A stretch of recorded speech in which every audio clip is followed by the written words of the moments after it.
All right, we are live. Emlyn Brown, welcome to the future of fitness, my friend.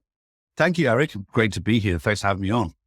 Yeah, it's going to be really, really good. Just in all of our conversations, our meetings in the hallways at various events, and you know, I was joking with you. I'm like, okay, I guess we have to give Joe Cannon from Hyperice some credit for making sure that we get connected and doing all that. So there you go, Joe. There's There your you go. rolling in the Thank you, spotlight. Joe, for the connection to Eric. Yeah, he's Mr. Fix It when it comes down to fitness. He's a connector, as we say in our business, right? So, Yeah, and yeah. I'll be seeing him very soon. So, yeah, it's great to be here, Eric, and great to talk about fitness and exercise, which is a really passionate topic for me, but also for what we're doing in hospitality. And I think maybe hopefully new Mhm. news for your listeners and what we're doing within hotels.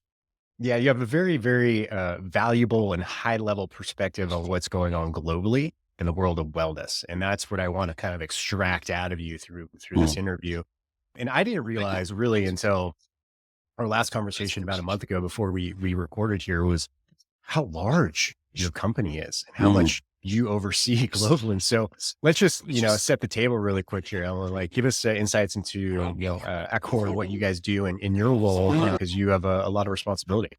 Yeah, or not overseas, the case may be, because the scale is so big. But, Okay. Accor is obviously, we're a French-based hospitality group. We're the fifth largest hospitality group in the world. We have over 5,600 hotels.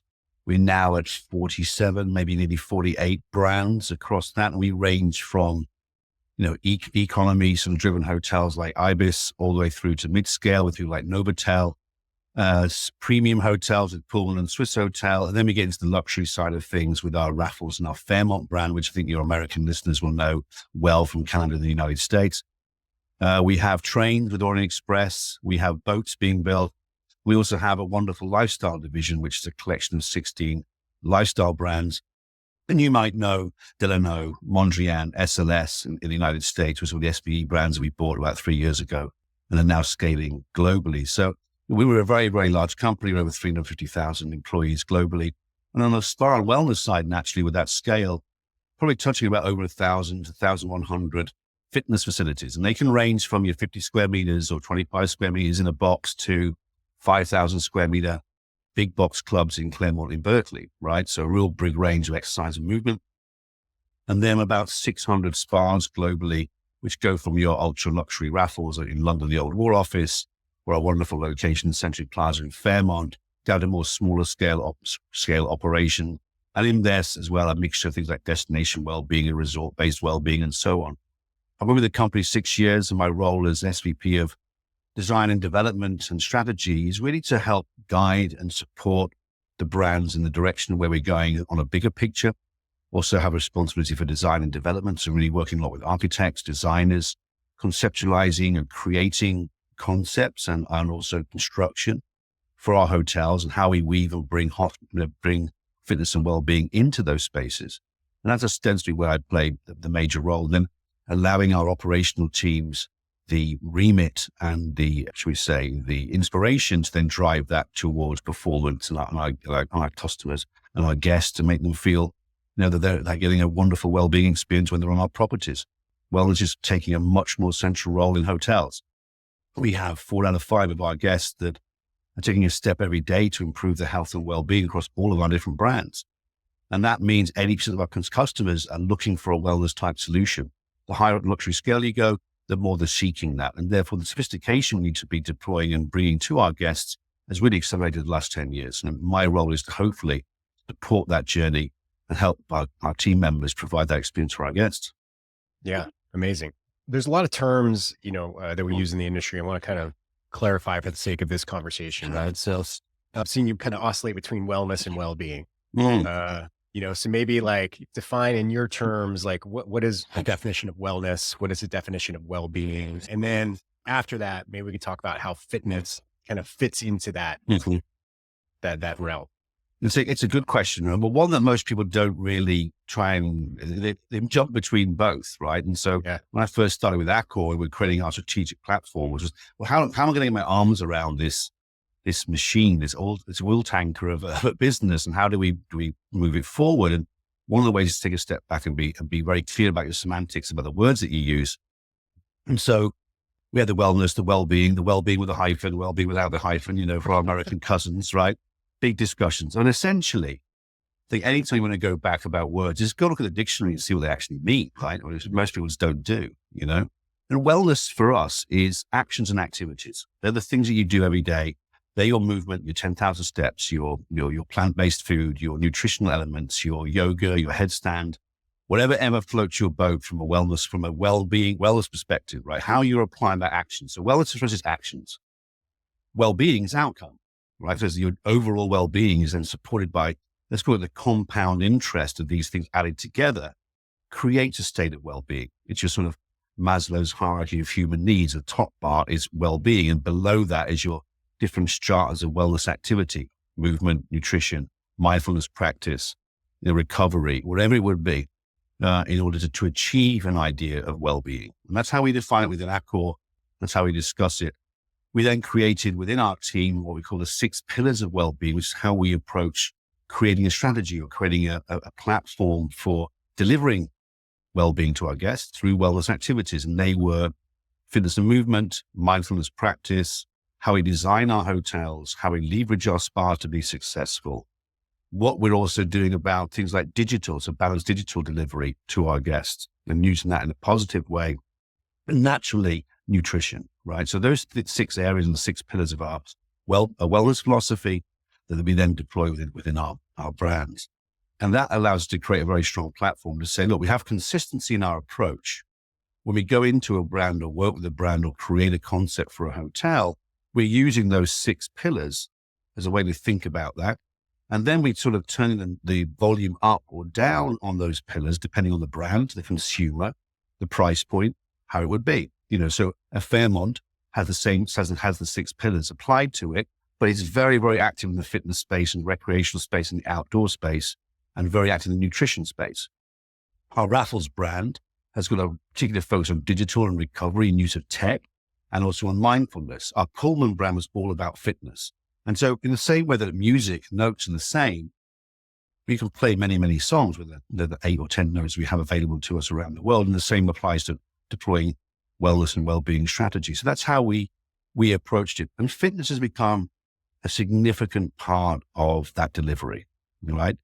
For the simple reason, or 2 or 3 simple reasons for us. One, it's probably the strongest way, other than nutrition, because everyone eats in a hotel, right? If you think about it. It's probably the second strongest way of delivering wellness or well-being to a broad customer base, because we know that about 20 to 23% of our guests on the property are using fitness or exercising while on property, which is a pretty high percentage. And the higher up, again, luxury scale you go, higher that increase in percentage becomes. So you want to really meet the needs of wellness activity or activation in the hotel for a guest. You can do it through food. You can do it through movement, right? In big picture terms, okay? And then secondly, we're seeing a demographic change within our industry where particularly millennial and the younger Gen Z generation is now moving into the luxury purchasing landscape for hotels, okay? And so the older generation, our parents' generation, is moving away from that, and this new generation is coming through. What do they bring? They bring a sophisticated and high propensity for wellness with a particular focus on movement, right? When we know that 45%, my last figures I saw, maybe you can help with that, Eric, of under 30s and members of clubs in the United States, that's a very, very powerful figure, right? And so when you're thinking 5-6 years ahead about what we're going to do with the hotel, you better be thinking, I think, about that generation coming into a property and what their needs are and what their luxury looks like, right? I think their luxury looks a lot different than it does 10, 15 years ago. And it will be fitness and movement based and nutrition based. And that's going to be a seismic shift, I think, for our industry. Yeah. Amazing. Great recap, man. And, I've been talking about this a lot now, or securely in Q4 of 2024 is I just feel like our industry, whether we know it consciously or subconsciously, is going through a rebrand. And when I say fitness, and when I'm talking about industry, I mean fitness. Like, been around this industry long enough to see a couple of phases of it. And of course, when I was younger, I was reading the Muscle magazine, bodybuilding, right? Doing that kind of stuff. And then, I've just seen it evolve, but we're definitely seem to be rebranding into whatever you want to call it, whether it's preventative health, wellness, longevity, like into this kind of forefront into the first stages of healthcare, and I think that's really cool. It's great. I've been around since the early 90s. I started my career firstly working within sport and then working within health club industry right at the very beginning, 1995, Holmes Place, which you may not know in the United States, but it was a very early big box luxury health club chain in the United Kingdom and Europe. And we were doing, all the Les Mills stuff and doing the training and ACSM and all different things and delivering great club experiences. And my background is from that, where you had, when you're selling a membership to someone, it was a completely alien idea to be a member of a club and to exercise. Right? This was like 3 to 4%, penetration to population, right? And so then I saw budget clubs come and high value, low price and the whole development come. Then I was part of the spa industry and the hotel business. It was a natural affinity to my very closely on exercise and movement. I think you are right. I think it's a really exciting time to be in the fitness, wellness profession, whereby I think what's happening is, Eric, is that we've now got this understanding that it's prevention, not cure, right? Yeah. And this idea of prevention, not cure, has really seeped through into our consumer understanding. Okay. 20 years ago, it was like, fix me, right? And medical professionals probably didn't understand musculoskeletal issues to a certain degree, or weren't really understanding maybe more holistic practices or how to recover, what all that meant. And there's been a big change on that side of things, right? Been a massive change in the consumer side of things, which is this understanding of prevention, not cure. But you need to go out there and be preventative in terms of your health and well-being, and no longer relying on having things fixed fundamentally. And so not only is it the younger generation adopting that, it's a lot of other members of our populace that we start to understand that.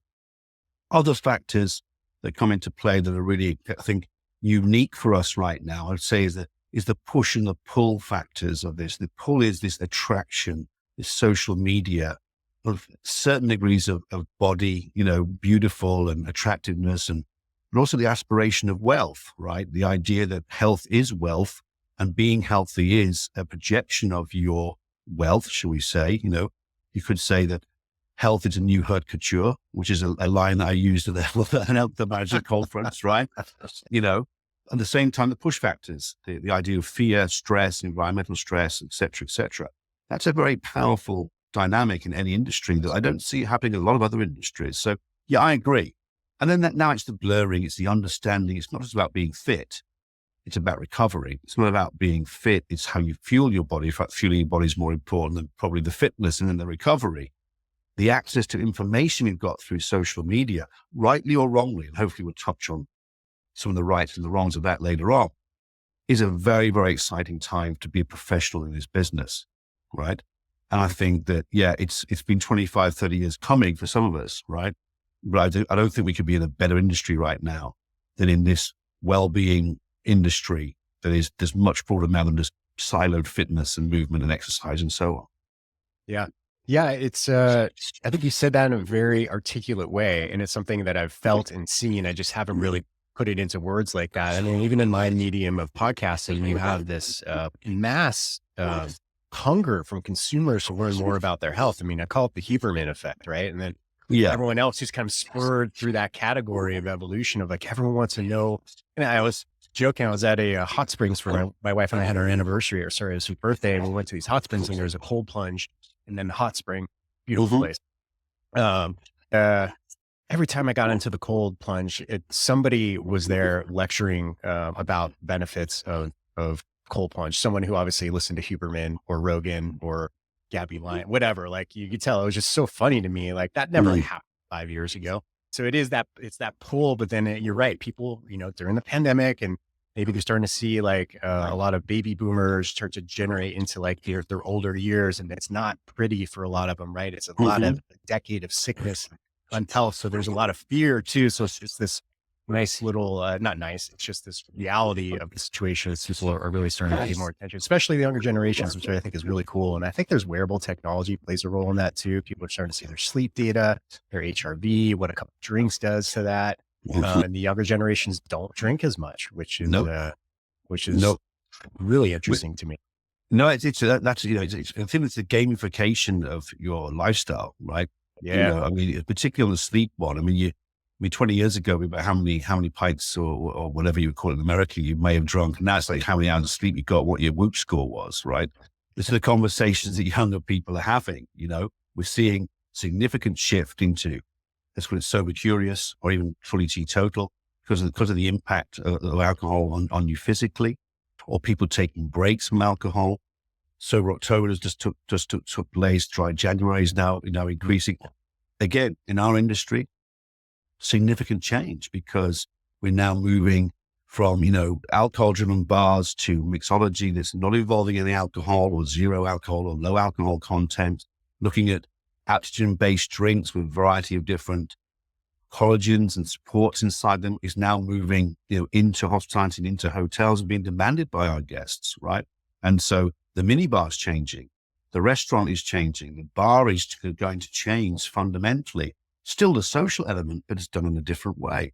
And yes, I think that the tech piece, the access to data that you have, your own personal data, is another form, and it's another dopamine rush to a certain degree, but it's also a warning sign, right? But it's also a great way of tracking, your performance and your steps towards improvement, right? Which I think everyone now, is taking very, very seriously. I think back to the point is that it's the ownership of health. And that is, I think, the fundamental thing. You've got to own your own health and own your own well-being. But living longer, we want to be living well for longer, right? And we want to be enjoying those years. And I think that's definitely the understanding that's driving the younger generation to want to be fit and to be well, Yeah. Yeah. Well said. So you've been out this year doing a lot of talking, beating the drum on a couple of topics, that you think are really important to the industry and for what you do as well. So maybe give us this, if you could start to summarize some of the major talking points you've had in 2024, like what are some of the big ones that you would want to get across to our audience? Well, I think that, we've been talking specifically and looking to beat the drum.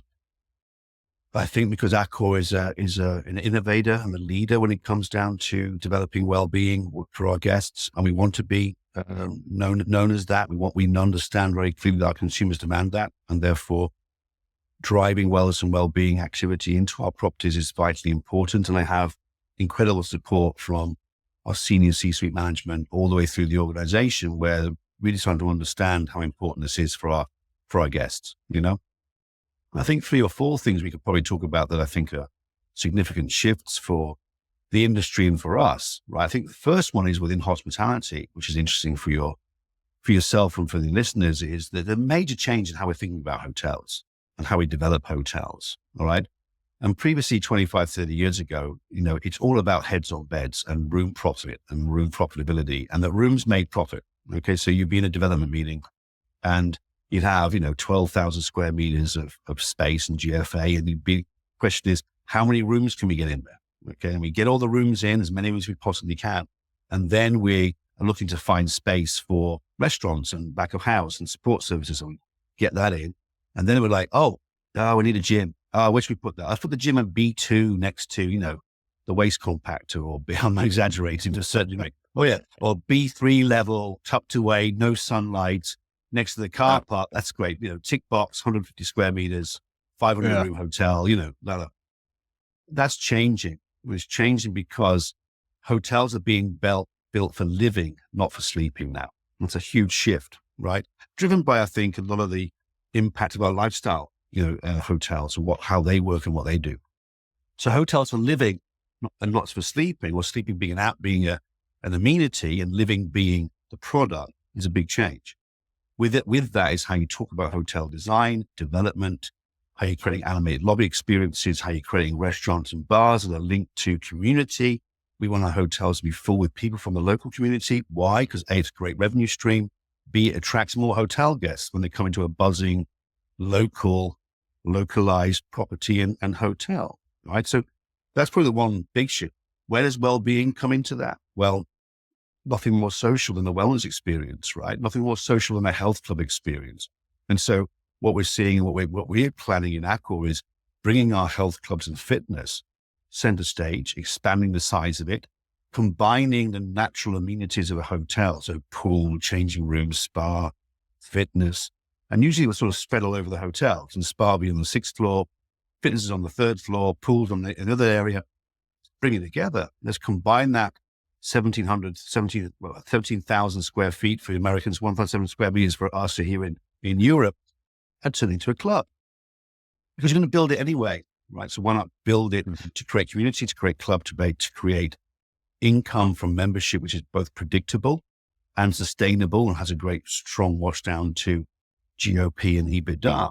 That's probably the first change I would say that we're witnessing. With that comes opportunities for clubs, wellness clubs, spa and fitness, movement, all combined into one space. And I think a great example of that is probably how we approached our London property for Old War Office, which is ultra luxury hotel, but it has 23,000 square feet of wellness and fitness, including a great partnership with Guerlain, who's a luxury spa provider, but also Pillar Wellbeing, who's driving our nutrition, movement and recovery for a high net worth membership, and it's probably one that maybe the listeners want to look at. They can take an understanding. That's, I think, the direction that's very, very interesting for us from a hospitality point of view. And what was that one again? That's the London Old War Office. It's a Raffles property we opened a year ago. It's probably one of our sort of leading hotel openings of the last 5 to 10 years. Ultra luxury hotel in London. London, I think, like New York, London's become a very, very hotbed of luxury well-being, right? From Claridge's to the Old War Office to the original Manor Oriental to the opening of the Suren Club with Huberman and Tracy Anderson coming in there, the first Tracy Anderson club outside of America in central London. It's a really competitive luxury lifestyle market there for wellness, right? In the same way that I think that New York is now the LA of wellness and fitness, right? In terms of innovation and concepts that are going on. So yeah, London's a competitive market for well-being for sure. Yeah. Whenever I think about you and your job, Emlyn, I always think about this guy probably stays in the nicest hotel rooms whenever he travels. You'd be surprised. No, but no, I'm not going to sit here saying that things are difficult. I try and mix where we stay. Well, I'll be very honest. I'm trying to get this across. So if my boss hears this, then she understands I'm doing that. But I try and mix where we stay, because sometimes it's not always about that. But we're very fortunate to stay in some incredible properties. I was just at the Raffles in London last week. I was at the Raffles in Singapore the week before. So you got me on a good week, right? Yeah. But at the same time, it's important to experience all of our brands. And so I try and stay in many different brands in different locations, both from my eco and mid-scale all the way through to luxury. Really, it's courses for courses. Yeah. Prior to our recording here, you said something, clubs, not spas. Maybe expand on that. Is that something you kind of were just referring to, or is there something more specific? No, I think it goes back to firstly how we're developing hotels. Number one, this idea of community and socialization, which becomes much more important to us. And I think that we've talked again about the animated bar or the bar for the community. Well, let's just do a club.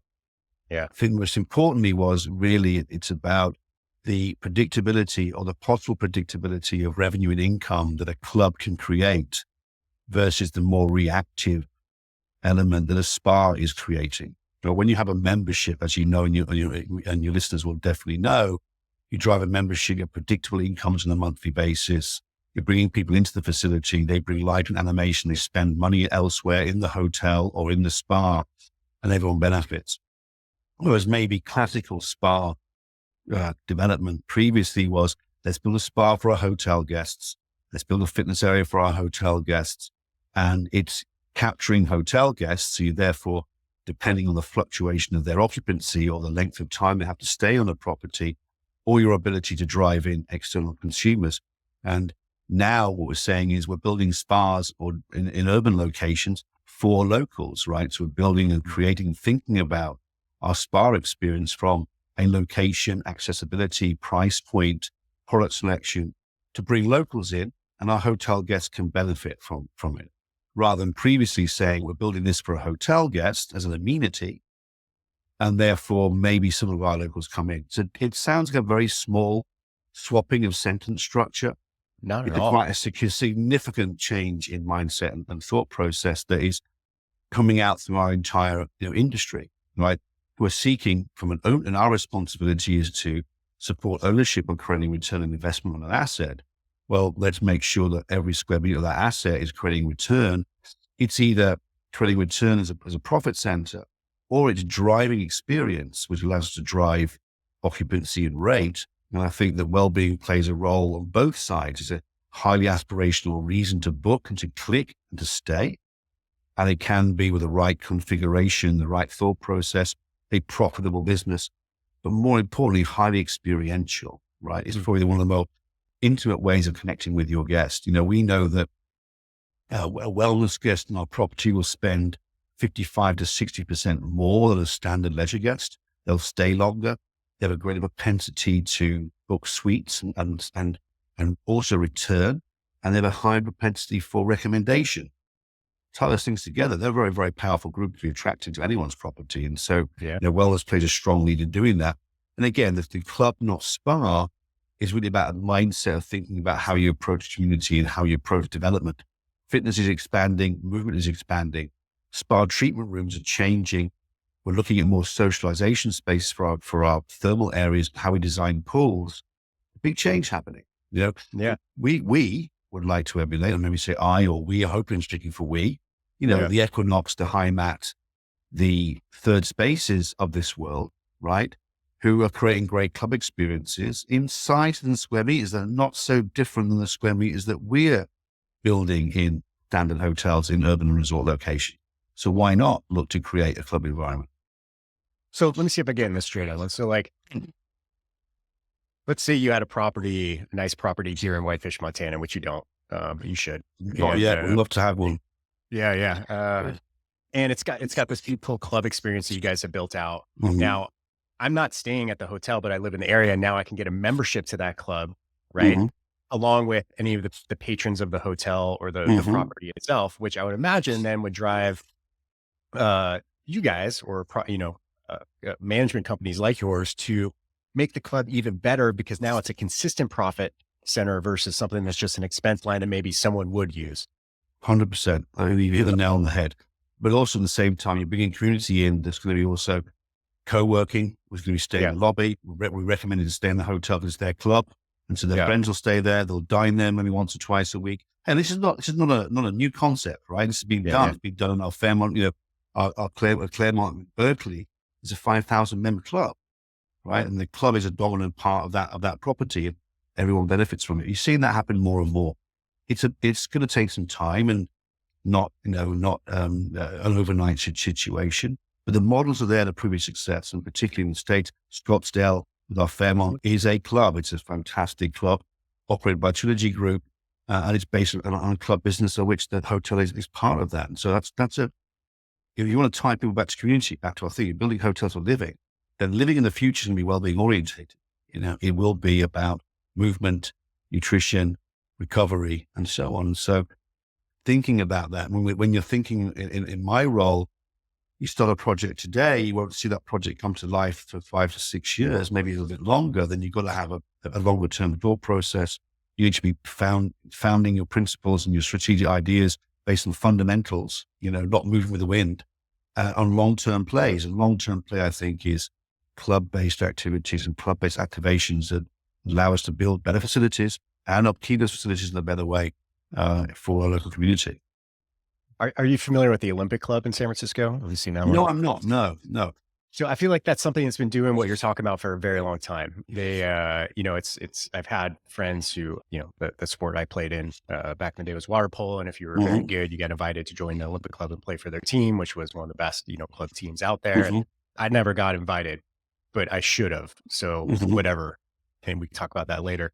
But it was so cool that they had this really cool, beautiful roaming pool where they got to play water polo and swim and compete. And then it had, all the amenities of a very high end, golf club as well.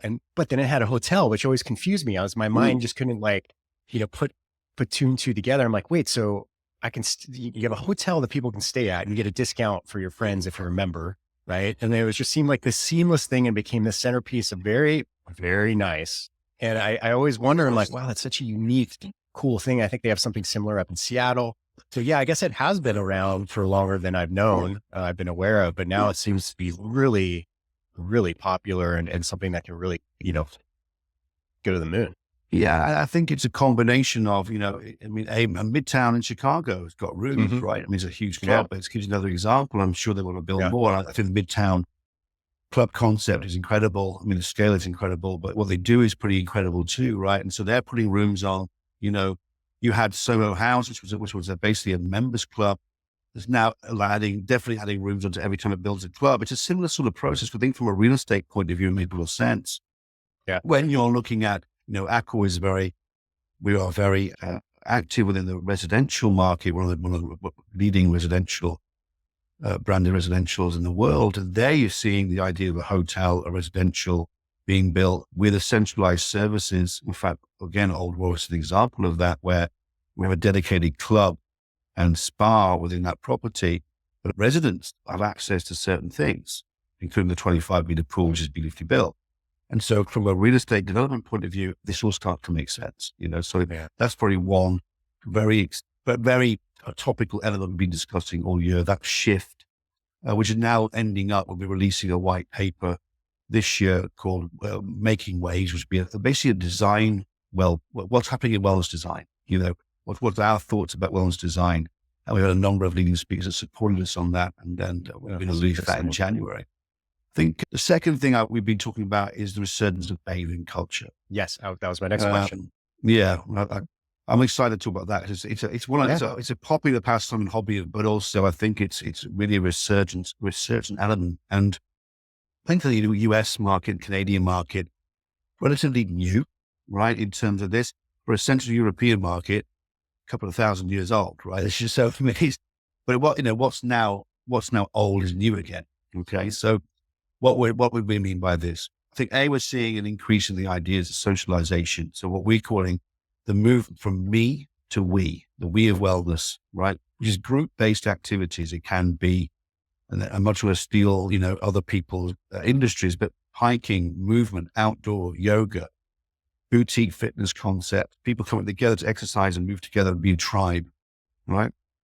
And this move to we is also now moving back to the ancient arts and practices of socialized bathing, right? Where you think about bathing, so obviously Nordic bathing is sauna, it would be Jimbaran in Korea, it would be onsen bathing cultures in Japan, it would be Temazcal in Mexico, it would be, and on and on and on. And what you realize is that every culture historically has some form of bathing narrative. The majority, if not all right, deep step was in India and so on.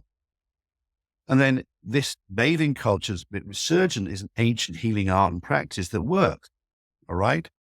Don't need Huberman to tell us that sauna is good for you. That's why it's 3,000 years old, 2,000 years old, right? Because it wouldn't have been around if it wasn't, right? I don't need stats about that. Go to Finland and Norway, and they'll tell you very clearly they did it for a couple of thousand years, right? And so this resurgence is now coming back. And then you see, let's call it a reskinning or a reinvention of this, both in resort locations where you've got these incredible Nordic spas opening in Canada. You've got a refurbishment of bathing towns in Central Europe. Onsen's having a huge boom now, particularly with all the American tourists going down to Japan in the last 2 or 3 years to go and tour that incredible country. And then you're seeing things like Glen Ivy in California, which is a historical, used to be an historical bathing area there and so on. And you see this resurgence there, which is based on the ideas of benefits, physical benefit. At the same time, you see this really interesting urbanization of bathing, right? And you've got people like Othership, which I've noticed launched in New York. You've got Toronto. Congratulations to their work on that. You've got Sweat House coming up with infrared and cold plunge. You've got Pause in Los Angeles, right, coming up. You then got the locations in London, like Banya number 1, my friend Andrew Foreman has been a proponent of bringing Banya practice back into central location. And then you got Irie ancient baths from Spain. I mean, and QC Term are the bigger ones, right? So these are all ones you can see in the States. So I'm trying to reference ones there, where you're paying an entry price and you're then doing a self-guided circuit, which is based on a volume. It's a very, very effective wellness delivery to a large group of people, right? And so, and it's fun and it's effective. And so I think that's an interesting place for hospitality to be stepping into. We're getting into that, I would say, the big way, but we're going to have an incredible location opening up in Lake Louise, which is one of our absolute heritage Fairmonts in the Rocky Mountains. It's on the UNESCO heritage site. Outstanding. Yeah, it's something very special. And we've been able to take base and turn that into I think going to be one of the most iconic bathing house locations on the planet. And I'm very biased because I worked in it for 5 years, but it's got the most incredible views and locations where you're going through 7 or 8 saunas, you're going to cold plunge, you're going into aquatonic pools outdoors, socialized, day entry, self-guided. Again, interesting from a consumer point of view because it's effective and it's accessible, you know, Yeah. and from a owner point of view, it is predictable and profitable, right? So, you know, those two together, I think create a great synergy. I think there's so much more room on the bathing development and opportunity that we're going to see a massive upswing in that. But again, back to my point, Eric, we'd build this stuff anyway. We'd build a steam and a sauna and a cold plunge and aquaponic pool. Maybe this is now building a slightly different way to make it more accessible and make it more of a journey in the circuit. So it's not as if we're saying let's build new real estate. What we're saying is let's repurpose it, do it in a different way, you know, and learn from what's happening around us to create a much more sophisticated and better product, you know. And that also goes into cold plunge, which is also the combination of sauna, cold plunge, and mindfulness. I believe is one of the most powerful things you could do and the most democratic way of delivering wellness. And I think we have a responsibility to democratize and reach as many people as possible, right? It's good for business and it's good for consumer, right? If we want to open this up, you know, and I think that, you know, we're rambling a bit, but, you know, wellness has always been seen previously as a bit of a 1%. You had to be wealthy to be well. And I think that's a message over the next 4 or 5 years is going to start changing because access to data, access to physical activity and movement, access to the elements to help you recover, and maybe better access and understanding about nutrition means all of us can be well. And that's an exciting thing for everybody, I think. Yeah. And it's something that I bring up often. It's kind of uncomfortable for people in our industry here sometimes. It's like, well, you know, are we really democratizing wellness? Or are we just making people in our vertical very healthy? Like you and I are on active, right? And if you go on one floor where our conference was, people look pretty darn good, right? People are doing all right, right? And then you go 2 floors up to whatever conference was up there, and people look very different. And it was like, obviously that's an industry I'm in, but I've always had concerns like, you know, are the people wearing the Aura rings and the H-Sleep mattress and doing the cold plunge, like myself, basically, like, but we're not like everybody else. And not everyone else is following that trend. And I want to, even my immediate family members, I'm like, hey, you know, you guys should try this, but you know, they're not quite there. It's not democratized. And I think one of the things I want to get back to you or ask about in the social bathing, because you keep saying you want to make an experience, is I've noticed in the United States, I had the opportunity to talk to like Andrew from Sauna House and Robbie from Othership and what they're doing. But I think there's an education lag on especially like how to do these things effectively and also the etiquette involved. Like you go to the sauna at my gym and it's great. It's always packed, which is excellent. But people are walking in with their sneakers, right? They're like up on the bench. Like there's just, it's just, you know, there's no good etiquette around it. So is that something you guys, when you talk about experiences, is it part education or instruction as well? Yeah, I think for the US market, that's definitely important, right? I think for a Central European market, it's just embedded in our culture. And so people really understand how to use a sauna, that you need a towel, you don't bring your flip-flops in and, you know, be respectful and so on, right? And so, yes, there'll be a need for education, but the fact that people are understanding the power of heat and cold and mindfulness is the first step, right? Yeah. I think that, you know, yes, maybe we're in an echo chamber, right, in our industry to a certain degree. And my algorithm only pushes me the things that I really like and want to see. So do I then therefore assume that everyone's doing it? And maybe not the case. But I think that when you're looking at a practice that is so ancient and so beloved in many territories, what you see in America is just simply that, you know, obviously you're waking up to it, but you are waking up to it, right? Yeah. And it's, oh, wow, this is a brand new thing. So, well, wait a minute, you know, everyone, it was more saunas in Finland than there are cars or some sort of statistic like that, right? So it's just not something that is not new to people. And so I think what's happening in the States and Canada is understanding it and go, wow, this can really help me. And it's a great social thing to do. And it's fun, but also most importantly, it's effective, you know? So the growth for that is really interesting. I think from a US point of view, most certainly for those types of concepts, but for hospitality, we've again, always done these types of builds, but that's how we've done it, you know? And I think with the health industry will be the same. You'll see your health club with a sort of like tick box sauna, tick box steam room, and maybe a cold shower, start to adopt, larger spaces for recovery. And really, this is part of the recovery conversation, right? Which is where, our athletes in America have been placing their elbows as baseball pitchers or their knees as in ice tubs for 50 years, right? So the pro athletes knew it was good for you, and using sauna and fencing. Then it's just washing into the mainstream consciousness. And I think that it's the beginning of it now, but I think that the popularity growth of that is going to be very, very good because it's everyone's going to sit in the sauna, right?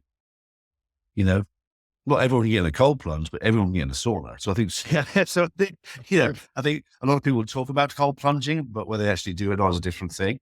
And not many people are having a problem getting into a hot sauna for 15 minutes, right? Yeah. And so that's great. That's democratized well-being. It's getting people thinking about their health, and maybe when they're in there and they have the experience of cleansing and they walk out of doing a sauna on a cold plunge circuit, you feel great. You want to do that again. And maybe you want to do other things. Maybe you want to eat healthier that day. Yes. Maybe you don't have alcohol for those 2 days, right? Yeah. That's where it becomes interesting, isn't it? It's like the sort of precursor to expanded health consciousness. I mean, that's just a really strange way of saying it, but maybe that's what it is. When you have that feeling, and this is an interesting topic, Eric, because it's hard to feel good exercising, right? To be frank, if you are overweight or not conditioned, it's hard work. But going into a sauna and that feel good feeling, it's a great starting point. That's why I think its popularity will really flourish. Yeah, I love it. Let's look into 2025, man. What has you most excited about next year in the world of wellness? In the world of wellness, I think we've got some incredible openings happening. I mentioned a few. Old War's open last year. We've got Lake Louise opening, which is going to be, I think, a really strong icon facility for us. We've got an incredible gym brand, 2,500 square meters coming into Fairmont Hanoi in Korea. It's a Fairmont Hanoi in Vietnam, but a Korean bathing house coming to Vietnam, which is going to be quite interesting. We've got 2 incredible clubs opening. Again, I think the big box ideas or country club ideas coming with EMEA in Manchester as a Fairmont property. We've got a great sort of athletic-based resort concept for our wellness coming into the Hacienda in Andalusia in Spain. So next year for me, it's openings. It's been maybe 4 or 5 years of working with teams and operation teams, and hopefully seeing the fruition of that coming into the marketplace, particularly with the 2 bathing concepts and the 2 big club concepts for the Fairmont brand and other things that are happening. So openings for me on a personal level is probably where the primary focus is going to be. I think that I'm excited by, I'm going to try and put it the right way. We talk a lot about, again, this idea of people understanding the information they're receiving and maybe taking a step back from that in 2025 and saying, wait a minute, you're saying eat kale, you're saying not eat kale. You're saying it's 10,000 steps, you're saying it's 7,000 steps. You're saying, whoa, stop. Let's just get back to some basics, right? Yeah. I want to move my body. I want to fuel myself properly. I want to use my data well. I think what we're going to see in 25 and beyond is a bit of a rejection of some of this stuff that's being fed to us. The understanding that maybe it's based on, how should we say, an agenda, and actually then being able to sort of interpret my data in a way that gets me back to some fundamentals, right? And it sounds like a big topic and everything else, but I think there's a little bit of lethargy happening where we're being overly bombarded with information. I think our consumers are going to start to say, listen, I want to make my own thoughts and ideas and choices. And I want to use the data I've got. I'm going to use the information I trust. It's valued. I think that's going to be an interesting change the next couple of years. Maybe it's because I'm in the echo chamber of fitness and well-being, but I think that people are going to return back to having a discussion with themselves about fundamentals, what they believe, what they don't believe, right? And that's going to be important as an industry to stick to our fundamentals of movement. I was in an interesting, I was at the Health Club Management Conference in London last week, and Les Mills' team presented their stats for their most popular classes, right? Interesting. 3 of those classes, out of the top 10, was cycle-based exercise, right? And we're here in the industry going, cycling's done, and people like cycling, right? People like being in the environment where they can do a spin class. I think sometimes being confident about understanding really what people want and where they put their bum on the seat with an exercise and movement, I think is important, right? Because we can often get carried away on creating a new concept or creating a new idea. But actually, people like doing cycling, they want to be in a studio, they want to cycle in sweat. And so that I think is an important message for me and also the industry, is to really think about our fundamentals. If that makes any sense in 2025, right? It doesn't always have to be new and flash. It has to be good and well delivered. And I think that's going to be our focus. And I think what actually other people thinking about too, And also I'm excited. I mean, I don't do Pilates, right? I respect Pilates greatly. I had a chance to try Pilates about 10 years ago. It's one of the hardest I've ever done. I'm really excited about that boom, because the accessibility to Pilates through technology and through video-based technology is making this incredible exercise form much more broader and much more available. And I'm going to say this, maybe it's right or wrong. It was hard to find someone to teach Pilates. Now with the digital support that the instructor's got in the studio, that's allowing us to deliver this wonderful exercise form to a much broader group of people. And I think it's highly effective. I think that's going to be a continued boom and arc where, what I like about that is this merging of the digital support tool and the physical environment coming together in a way that allows an instructor, right, to use the prompting to then deliver an experience, because I've seen sort of in action with a group, Pilates, which is operated by the Homes Place team, is launching that concept out where they really integrate that really well to create a fantastic experience for Pilates, which I think is going to keep on moving and booming, right? So that's a cool thing and men jumping into that space too. So that's 3 things that I'm excited to see in 25. Yeah, fantastic. And I think one of the things that, I could double down on is I think as an industry, we really need to not just say it, but do it, of meet the consumer where they're at. Like, okay, if they like cycling, that's great. Let's not stand on the top of the mountain and be like, no, come to me. This is the ultimate. No, you got to go down the mountain, find where people are, see where they're at, engage with them, and then start to work themselves, up to where they want to go. But I think, fundamentally, that's something that in the industry you've always done, is like, we've intimidated people. We've made it seem we've alienated. It's been we can do better, and we are doing better. So that's really cool. No, I think you're absolutely right. It's just, it means really are, understanding the exercise still alienates a lot of people, or good exercise alienates a lot of people, rewarding people doing fundamentals and giving them what they want, right? In terms of that, it's not rocket science, right? But we can overcomplicate it to a certain degree within our realm. I think through enthusiasm for all the new things that come out, and because I think fitness professionals are passionate and enthusiastic, they want to deliver all this new stuff, and sometimes you can forget, the fundamentals, right? So I think that's it. That's why again, I'm very passionate about the ability for sauna and cold plunge culture, sweat culture to continue growing, because it's so accessible.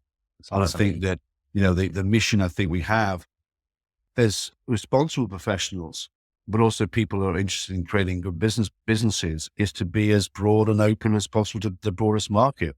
Mm-hmm. Just to talk about the longevity and the biohacking and the sort of 1% of the expensive stuff, there's a great market for that too, right? Oh, yeah.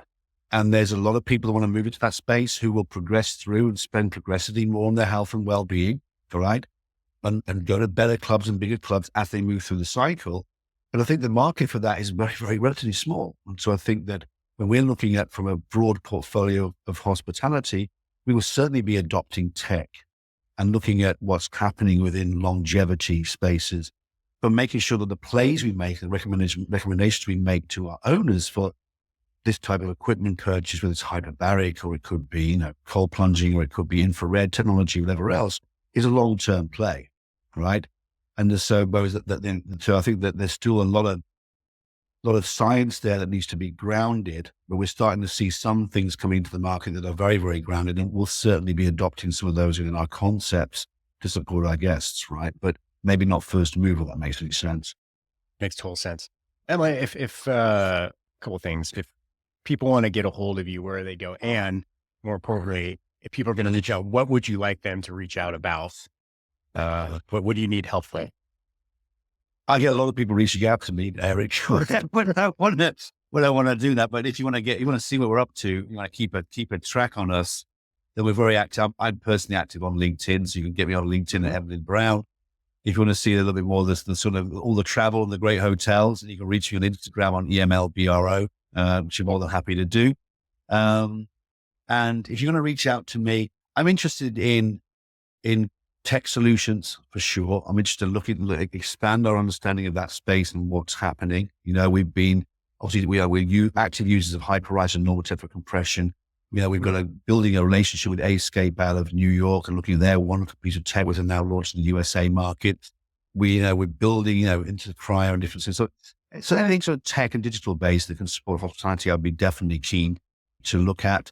And anything new fitness on the boutique side, we are interested in looking at where boutique is going and what's coming up in the boutique market, from new classes to new concepts and new ideas. Whether we adopt them or not is a different thing. But certainly, from a boutique side of things, I'm really keen to understand where that landscape is going, what it's doing, how it's developing, and what people are seeking, because it helps us in our design and development of our fitness spaces and what we're thinking about. But at the same time, maybe opportunities from a location point of view for those places to be located. So then the two things I'd like to hear about. But don't bombard me all at once. Yeah. And I'll be honest with you, it's hard for me to respond to DMs on LinkedIn, but I'll try. Yeah. Well done. Well done. Emlyn, thank you for joining me on this Friday. This has been a lot of fun. Definitely met and exceeded expectations of our conversation. And once again, thank you, Joe Cannon, for putting us together. And yeah, it's been a pleasure. So yeah. Thanks, Eric. I appreciate it. Emlyn Brown. Thanks for your time. Thank you so much. Yep.